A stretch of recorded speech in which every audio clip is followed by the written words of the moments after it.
刚才你晕倒了。 Cerita dikanjut dengan perebutan tongkat Kaisar Petir yang membuat suasana menjadi semakin tegang. Di dalam aula besar yang luas, banyak ahli bergegas seperti kilat sambil melepaskan kekuatan Yuan yang kuat. Semua pandangan mereka tertuju pada tongkat perak di tangan patung batu raksasa karena semua orang jelas ingin merebut harta tersebut. Lindong juga merasakan bahwa tongkat tersebut yang dikenal sebagai tongkat Kaisar Petir sama sekali tidak kalah berharga dibandingkan kuali langit pembakaran miliknya.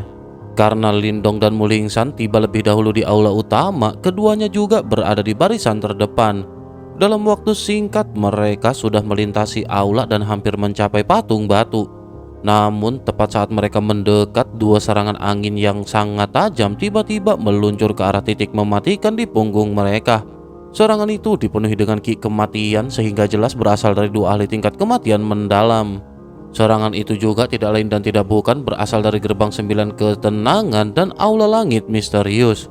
Lindong segera menyadari bahaya tersebut, tetapi Lindong tidak berbalik. Dengan satu kibasan lengan, sebuah bayangan hitam melesat keluar dan langsung menabrak dua serangan kuat tersebut. Ledakan kekuatan Yuan mengguncang udara, tetapi para ahli yang menyaksikan terjekut karena sosok hitam itu hanya terguncang sebentar lalu kembali stabil. Ternyata sosok itu adalah boneka hitam yang aneh dan sangat kuat. Boneka itu kemudian menyerbu ke arah pria tua berambut abu-abu dari gerbang 9 ketenangan. Pada akhirnya pertempuran pun segera meledak di belakang Lindong. Sementara kekacauan terjadi, Lindong memanfaatkan kesempatan dan melompat ke lengan patung batu. Saat itu suara lembut Liu Xiangxuan dari aula langit misterius tiba-tiba terdengar di telinga Lindong karena Liu Xiangxuan meminta agar Lindong menyerahkan tongkat tersebut. Namun Lindong hanya tersenyum tipis dan menjawab bahwa harta itu juga menarik bagi Lindong. Dengan begitu siapapun yang mendapatkannya harus ditentukan oleh kemampuan masing-masing. Pada saat yang sama, Mulingsan juga maju ke depan untuk menghalangi Liu Xiangxuan dan para ahli aula langit misterius. Gadis kecil itu mengayunkan tutup peti mati kehidupan dan kematian hingga berubah menjadi cahaya hitam yang menghantam lawan-lawannya. Sementara itu Lindong melesat menuju lengan kanan patung batu dan hampir meraih tongkat Kaisar Petir.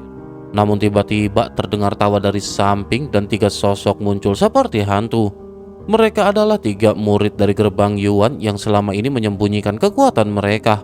Dua di antara mereka langsung menyerang Lindong dengan kekuatan Yuan yang dipenuhi ki kematian, dan serangan itu menunjukkan bahwa keduanya ternyata juga berada di tingkat kematian mendalam. Lindong terjekut, tetapi Lindong segera memanggil kuali langit membara untuk menahan dua serangan tersebut. Benturan keras bergema di aula dan meskipun Lindong berhasil memblokirnya, gerakan Lindong terhenti. Melihat kesempatan itu, pria berambut panjang dari gerbang Yuan tersenyum lalu berusaha meraih tongkat Kaisar Petir. Namun tepat saat tangannya menyentuh tongkat, guntur dahsyat tiba-tiba meledak. Puluhan ribu kilat muncul di tongkat tersebut dan kekuatan petir yang mengerikan langsung meledak keluar.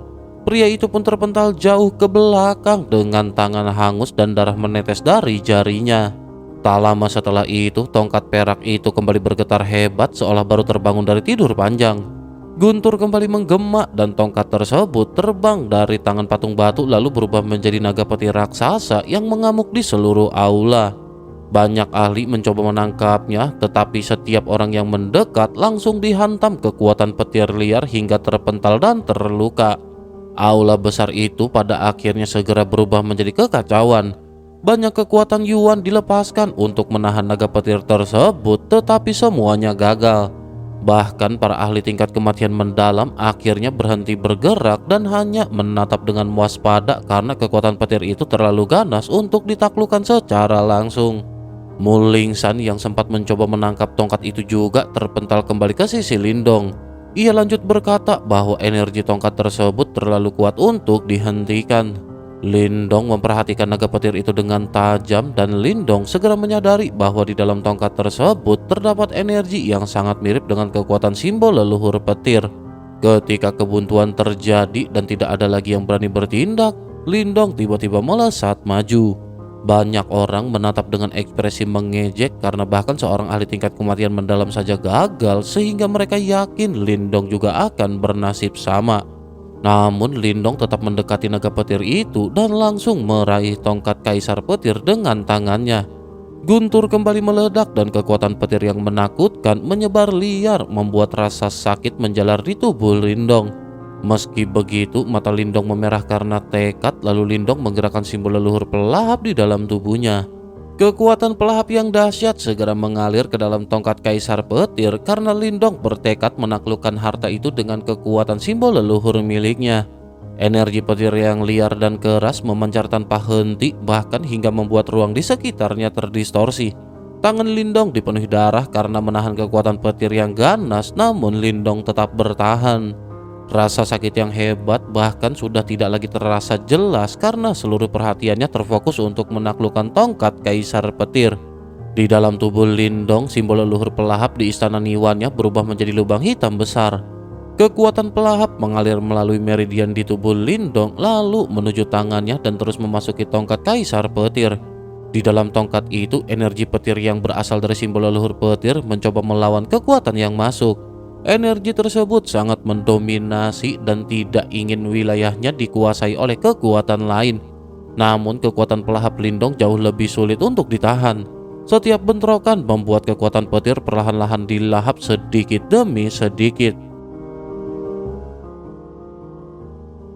Sedikit maklumat sebelum kita lanjut buat para tetua agung terhormat. Jika para tetua menginginkan 2 video dalam satu hari, maka sekte ini butuh peningkatan level. Proses rekam suara dan editing itu bukan jurusan instan. Itu butuh waktu, tenaga, dan ki yang terkuras setiap malam. Karena itulah Mimin berencana merekrut tetua baru untuk membantu proses kultivasi konten ini. Namun seperti biasa, dunia persilatan tidak berjalan tanpa pilsuan yuan. Tenang, gak perlu jual harta yuan murni warisan leluhur. Cukup goceng sebulan sudah cukup untuk menambah 1 lapisan energi pada sekte ini. Semakin besar dukungan para tetua, semakin cepat sekte ini naik ke tingkat dan semakin sering konten turun tanpa jeda. Karena sejatinya channel ini bukan milik Mimin seorang. Channel ini adalah sekte kita bersama yang harus kita bangun. Kalau para tetua ingin melihat sekte ini berjaya dan upload makin brutal, maka saatnya naik tingkat menjadi anggota inti. Gas join dan mari kita kuasai benua ini bersama-sama. Meskipun tongkat Kaisar Petir mengandung kekuatan simbol leluhur petir, kekuatan itu bukanlah simbol leluhur petir yang asli. Sementara itu, di dalam tubuh Lindong terdapat simbol leluhur sejati yang setara dengannya. Oleh karena itu, pertarungan di dalam tongkat itu sebenarnya tidak seimbang. Seiring dengan berjalannya waktu, perlawanan dari energi petir juga semakin melemah hingga akhirnya kekuatan pelahap mulai mengambil alih kendali tongkat Kaisar Petir. Banyak ahli pada saat ini menyaksikan dengan tatapan dingin. Mereka tidak percaya Lindong mampu menaklukkan tongkat Kaisar Petir yang sebelumnya gagal dikuasai oleh banyak orang. Namun perlahan ekspresi mereka berubah ketika petir yang awalnya liar mulai terlihat semakin tenang. Kecurigaan dan keterjekutan muncul di hati mereka karena tampaknya Lindong benar-benar hampir berhasil. Sementara itu tak lama Lindong pada akhirnya segera membuka matanya. Senyum tipis muncul di sudut bibirnya, lalu Lindong memerintahkan tongkat itu untuk kembali. Naga petir besar yang sebelumnya memenuhi langit segera menyusut dengan cepat dan cahaya petir pun seketika menghilang. Pada akhirnya cahaya petir itu berubah menjadi tongkat perak sepanjang sekitar 10 kaki yang kini berada dalam genggaman Lindong. Lindong memegang tongkat itu dengan tangan berdarah tetapi matanya dipenuhi dengan kegembiraan yang sulit disembunyikan. Tongkat Kaisar Petir tampak terbuat dari bahan perak yang tidak diketahui. Permukaannya dipenuhi dengan simbol petir rumit yang terus berkilau seperti kilat. Di bagian ujungnya terdapat 8 naga petir yang mengelilingi sebuah petir perak kecil.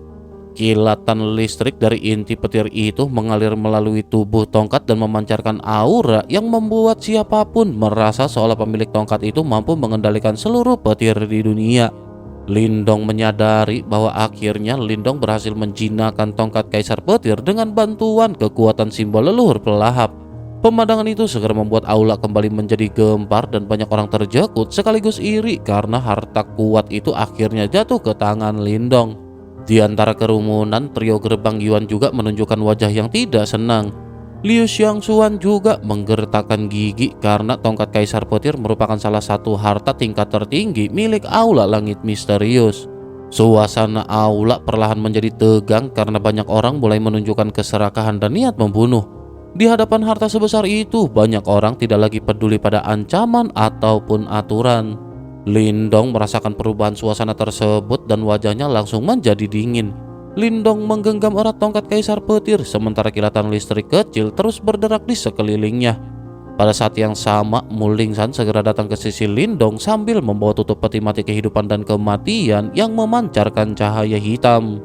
Ketegangan itu akhirnya pecah ketika Pang Hao dari 9 gerbang ketenangan memimpin 3 jenderal iblis untuk menyerang Lindong dan menuntut agar tongkat kaisar petir diserahkan. Lindong langsung marah karena mereka berani menyerang. Tanpa ragu, Lindong maju ke depan sambil mengayunkan tongkat kaisar petir. Suara guntur menggelegar ketika ribuan kilat muncul mengelilingi tubuhnya, membuat Lindong tampak seperti kaisar guntur yang berjalan di antara badai petir. Serangan petir yang sangat ganas langsung meluncur menuju kelompok Pang Hao dengan kecepatan mengerikan. Ledakan besar pun terjadi di aula.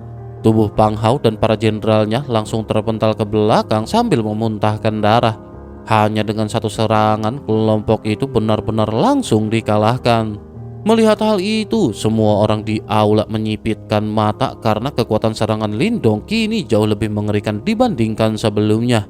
Jelas bahwa kekuatan tongkat kaisar petir telah meningkatkan kemampuan tempur Lindong secara drastis. Sosok tetua berambut abu-abu dari 9 gerbang ketenangan juga menjadi sangat marah dan segera menyerang Lindong dengan pilar kekuatan Yuan yang dipenuhi ki kematian. Lindong tidak mundur dan langsung segera kembali mengayunkan tongkat kaisar petir. Puluhan kilat menghantam pilar kekuatan itu hingga terjadi benturan hebat yang mengguncang seluruh aula. Gelombang energi menyapu ke segala arah dan tubuh Lindong terdorong mundur ratusan kaki sebelum akhirnya kembali stabil. Meskipun demikian, Lindong masih mampu menahan serangan ahli tingkat kematian mendalam itu secara langsung. Lindong pun tertawa keras karena menyadari betapa besar kekuatan yang diberikan oleh tongkat kaisar petir. Dengan kekuatannya sendiri, menghadapi ahli tingkat kematian mendalam secara langsung bukanlah hal yang mudah. Namun dengan bantuan tongkat itu, Lindong kini memiliki kemampuan untuk melawan mereka secara terbuka. Tetua berambut abu-abu dari Sekte 9 Gerbang Ketenangan memandang Lindong dengan wajah yang semakin suram. Kini Lindong tidak lagi hanya mengandalkan kecepatan untuk menghindar seperti sebelumnya. Dengan tongkat itu, Lindong benar-benar memiliki kekuatan untuk bertarung langsung melawannya. Hal itu pada akhirnya membuat tetua tersebut mulai merasakan sakit kelapa menghadapi situasi yang ada. Para ahli yang awalnya memandang penuh keserakahan juga mulai menahan diri karena kekuatan yang diperlihatkan Lindong membuat mereka waspada. Pria itu kemudian memperingatkan bahwa jika Lindong berani menentang gerbang 9 ketenangan, maka setelah meninggalkan wilayah lautan surgawi, Lindong akan diburu tanpa tempat untuk bersembunyi. Lindong dengan santai menjawab bahwa ancaman seperti itu tidak berarti bagi Lindong. Hal itu dikarenakan jika Lindong sebelumnya berani mencuri dari orang-orang gua angin iblis, maka jelas Lindong tidak takut pada ancaman semacam itu.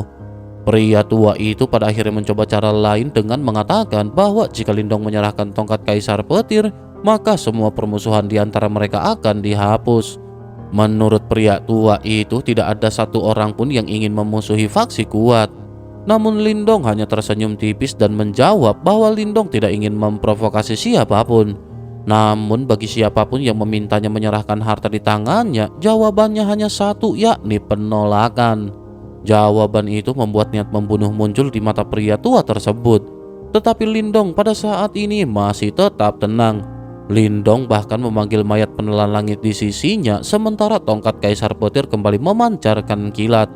Pria itu langsung teringat betapa sulitnya menghadapi boneka aneh itu sebelumnya, sehingga kemarahannya bercampur dengan kewaspadaan. Sementara itu, meskipun Lindong telah memperoleh tongkat kaisar petir, tujuan Lindong sebenarnya belum selesai. Lindong masih mengincar dunia guntur yang berada di dalam aula tersebut karena di sana terdapat harta yang sudah lama diincarnya, yakni simbol leluhur petir.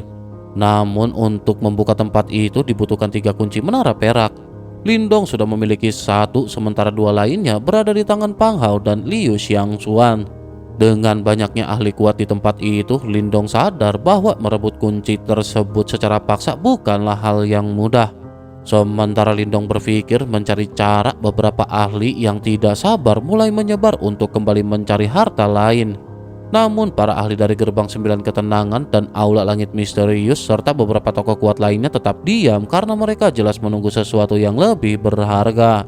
Bersamaan dengan hal itu, seorang pria kekar dengan cambuk berbicara dan mengatakan bahwa di aula itu terdapat harta yang jauh lebih langka. Tidak lama kemudian, seorang pria berjubah panjang dari Gerbang Yuan menjelaskan bahwa di dalam aula guntur terdapat ruang khusus yang hanya bisa dibuka dengan 3 kunci menara perak.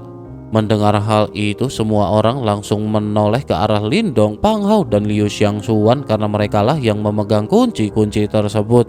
Pria berambut panjang itu kemudian memperkenalkan dirinya sebagai Huo Yuan dari Gerbang Yuan. Ia datang ke sini bersama dengan 2 rekannya yang bernama Chen Ling dan Li Lei.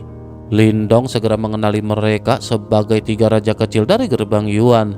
Kenangan lama pun muncul karena pada kompetisi sekte besar sebelumnya, ketiganya telah menghabisi kakak senior dari Aula Langit Sekte Dao.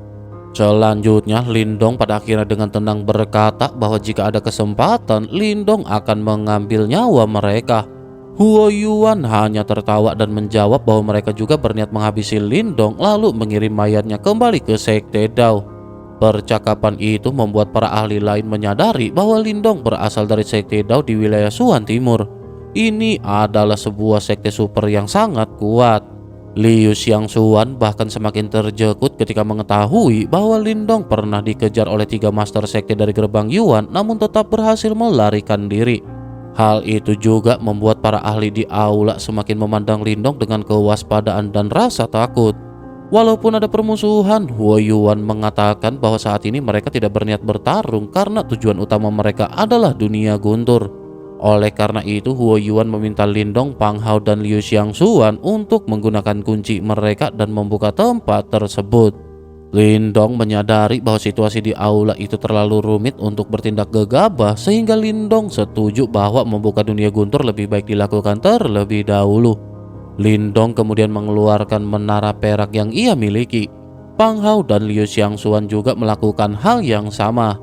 Ketiga menara perak itu lalu terbang ke udara dan mulai beresonansi satu sama lain. Petir keluar dari tubuh menara-menara itu sebelum akhirnya menyatu dan menembakkan kilat ke arah patung batu Kaisar Petir. Setelah petir mengenai patung tersebut, cahaya perak menyebar dan ruang di dada patung mulai seketika berubah. Sebuah pusaran ruang perlahan terbentuk di sana. Melihat pusaran itu, mata Lindong langsung bersinar karena Lindong tahu bahwa di balik pusaran itulah dunia guntur berada. Di dalamnya kemungkinan besar terdapat harta yang sangat diincarnya selama ini, yakni simbol leluhur petir. Lindong juga bisa merasakan adanya fluktuasi di dalam hatinya karena simbol leluhur pelahap miliknya tiba-tiba berdengung dengan kuat. Hal itu tampak seolah-olah simbol leluhur tersebut menyambut sesuatu yang telah lama dikenalinya. Selama bertahun-tahun, ini adalah pertama kalinya simbol itu bereaksi begitu kuat. Lindong pada akhirnya segera menyadari bahwa benda yang tersembunyi di dalam ruang tersebut kemungkinan besar memang berhubungan dengan salah satu dari 8 simbol leluhur. Sementara semua orang masih terjekut oleh aura yang menyebar di aula, perhatian Lindong justru tertuju pada 3 menara perak yang sebelumnya berdiri terpisah namun kini menyatu menjadi sebuah simbol perak yang aneh. Simbol itu dipenuhi dengan pola petir dan kilatan guntur terus berputar di sekelilingnya. Dari informasi yang pernah didapatkan Lindong, ia mengetahui bahwa simbol tersebut bukan sekedar kunci binasa. Siapapun yang menguasainya tidak hanya membuka dunia guntur tetapi juga dapat mengendalikan seluruh ruang tersebut. Oleh karena itu, hanya dengan menguasai dunia guntur seseorang bisa memperoleh simbol leluhur guntur. Karena itulah Lindong pada akhirnya segera mengambil keputusan. Matanya menjadi tajam dan dingin, lalu sepasang sayap naga hijau raksasa terbentang dari punggungnya. Dengan kecepatan tinggi, Lindong berubah menjadi cahaya hijau dan melesat menuju simbol perak tersebut. Gerakan Lindong segera menarik perhatian dari semua orang. Namun banyak orang sempat tertegun karena tujuan Lindong ternyata bukanlah pusaran menuju dunia guntur, melainkan simbol perak tersebut. Walaupun mereka belum sepenuhnya memahami nilainya, pengalaman para ahli membuat mereka menyadari bahwa benda itu pasti tidak sesederhana yang terlihat. Melihat Lindong yang bergerak terlebih dahulu, pria tua berambut abu-abu segera berteriak marah dan melancarkan serangan dahsyat yang dipenuhi dengan ki kematian. Akan tetapi sebelum serangan itu mencapai Lindong, Mulingsan tiba-tiba melesat ke depan. Gadis kecil itu mengayunkan penutup peti mati kehidupan dan kematian miliknya sehingga serangan tersebut langsung terhenti. Pria tua itu semakin marah, tetapi dengan kekuatan harta karun yang dimiliki Mulingsan, ia tidak mampu menembus pertahanannya dengan mudah.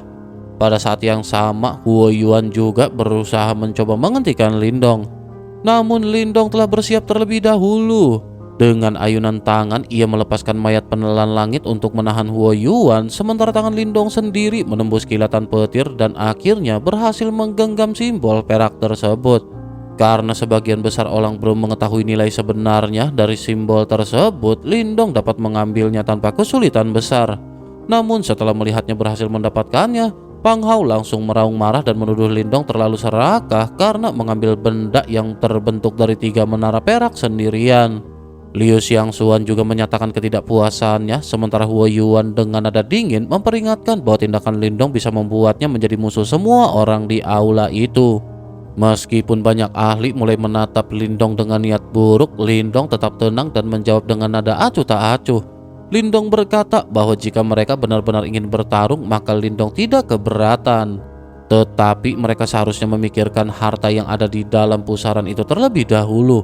Karena jika sesuatu terjadi pada harta tersebut, mereka pasti akan menyesal.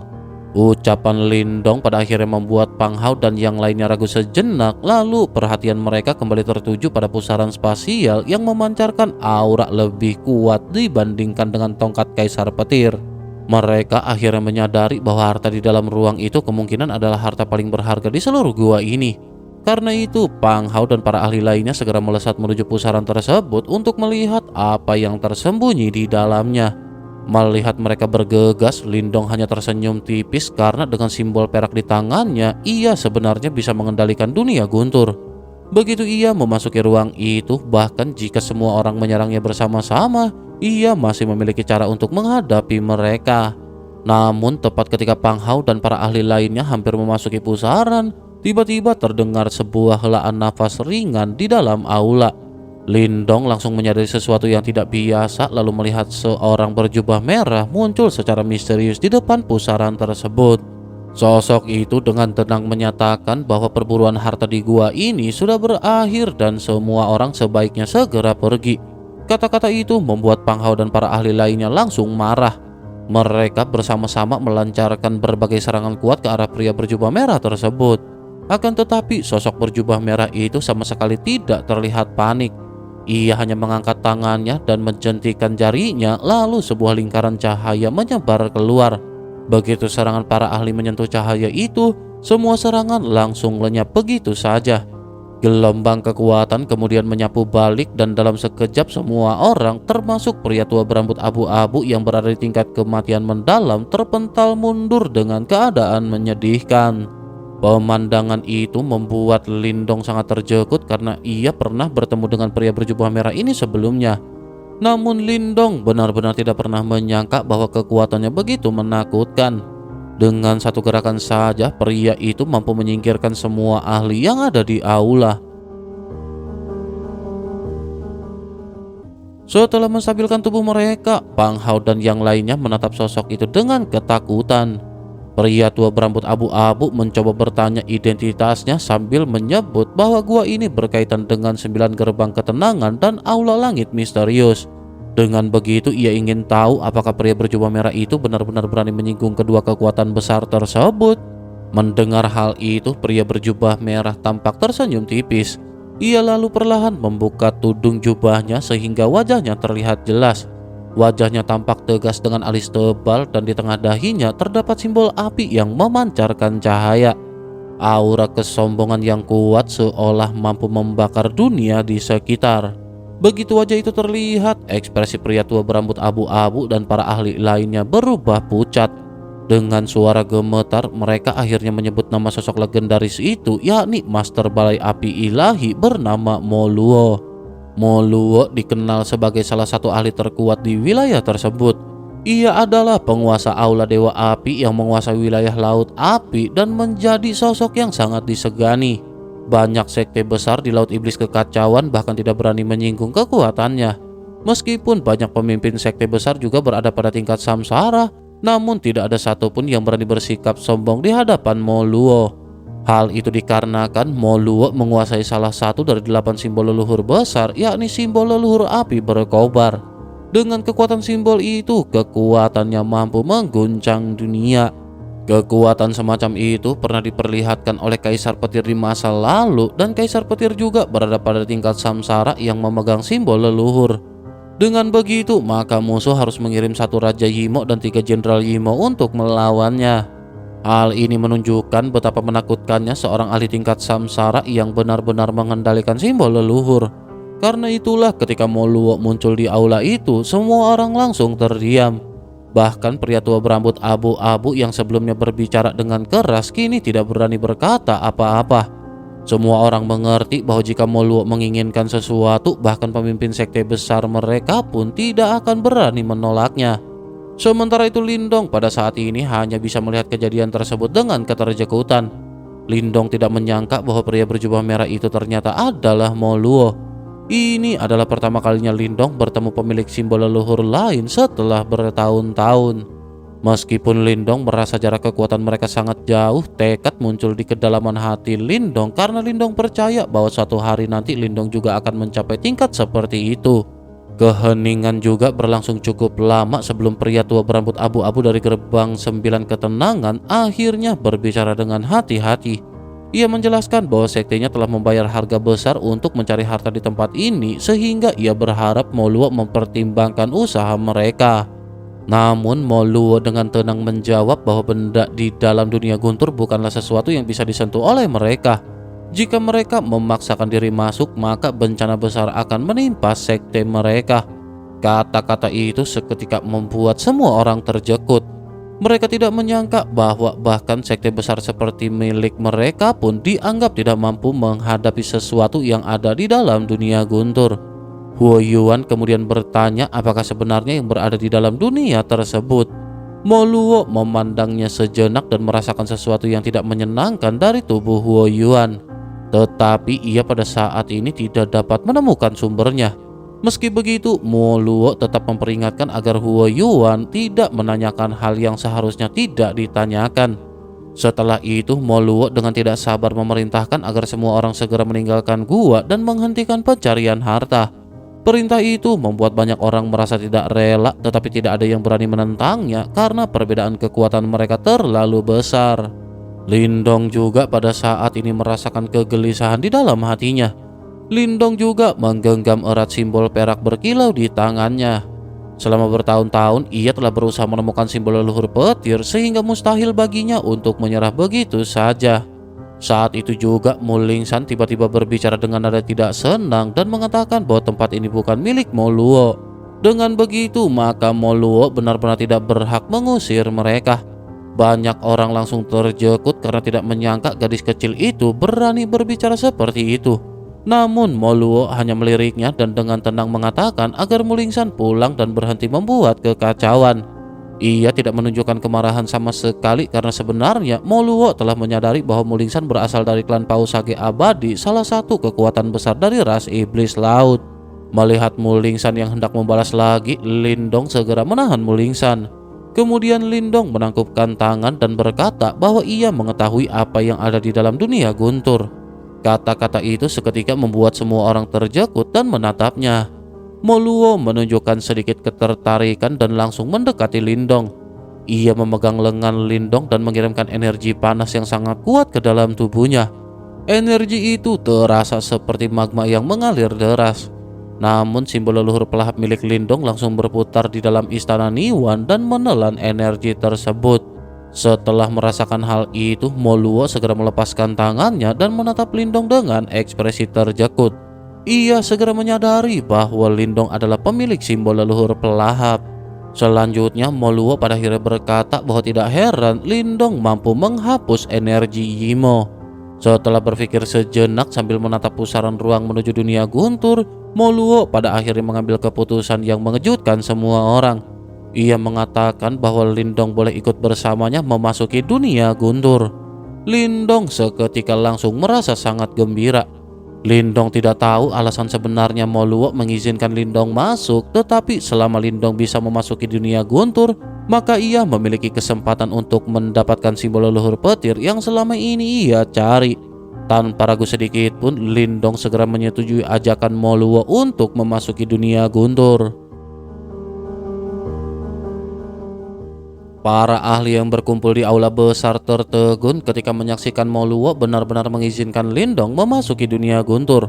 Tidak ada seorang pun yang menyangka sosok yang begitu mendominasi itu akan memberi jalan kepada Lindong. Pria tua berambut abu-abu sempat mencoba berbicara, tetapi Moluo menoleh dengan tatapan dingin dan mata memerah menyala. Hal itu pada akhirnya membuat pria tua itu langsung terdiam. Dengan suara tenang namun mengandung tekanan besar, Moluo menegaskan bahwa siapapun yang berani memasuki dunia guntur selain yang diizinkan akan mokat. Kata-kata itu membuat para ahli di aula termasuk Huo Yuan dan yang lainnya tidak berani membantah meskipun wajah mereka dipenuhi dengan ketidakpuasan. Sementara itu Mulingsan kemudian menyatakan bahwa Mulingsan juga ingin ikut masuk. Lindong menyetujui permintaan itu karena Lindong khawatir meninggalkan Mulingsan sendirian di tempat tersebut, mengingat banyak pihak memiliki niat buruk terhadapnya. Moluo sempat ragu sejenak sebelum akhirnya Moluo mengangguk dan mengizinkan Mulingsan untuk ikut. Tanpa banyak kata, pada akhirnya Moluo langsung berjalan menuju pusaran ruang yang menjadi pintu masuk dunia guntur. Lindong dan Mulingsan segera mengikuti di belakangnya, lalu ketiganya berubah menjadi cahaya dan memasuki pusaran tersebut di bawah tatapan iri para ahli yang tertinggal. Tidak lama kemudian, pusaran itu diselimuti api merah dan tertutup rapat oleh kekuatan Moluo. Dengan begitu, tidak ada lagi orang yang pada saat ini bisa menerobos masuk. Para ahli lain yang tertinggal hanya bisa marah dan putus asa karena kesempatan memperoleh harta di dalam gua telah sepenuhnya tertutup. Di sisi lain, ketika Lindong memasuki pusaran ruang, pandangannya sempat diliputi kegelapan sebelum cahaya perak menyilaukan muncul. Suara guntur yang bergemuruh terus terdengar di sekeliling Lindong. Saat mata Lindong kembali terbuka sepenuhnya, Lindong melihat sebuah dunia luas yang dipenuhi dengan kilat raksasa yang melintas seperti naga kuno. Guntur bergema tanpa henti menciptakan pemandangan megah yang sulit digambarkan dengan kata-kata. Tempat itu adalah dunia guntur, dunia yang diciptakan oleh pemilik simbol leluhur petir.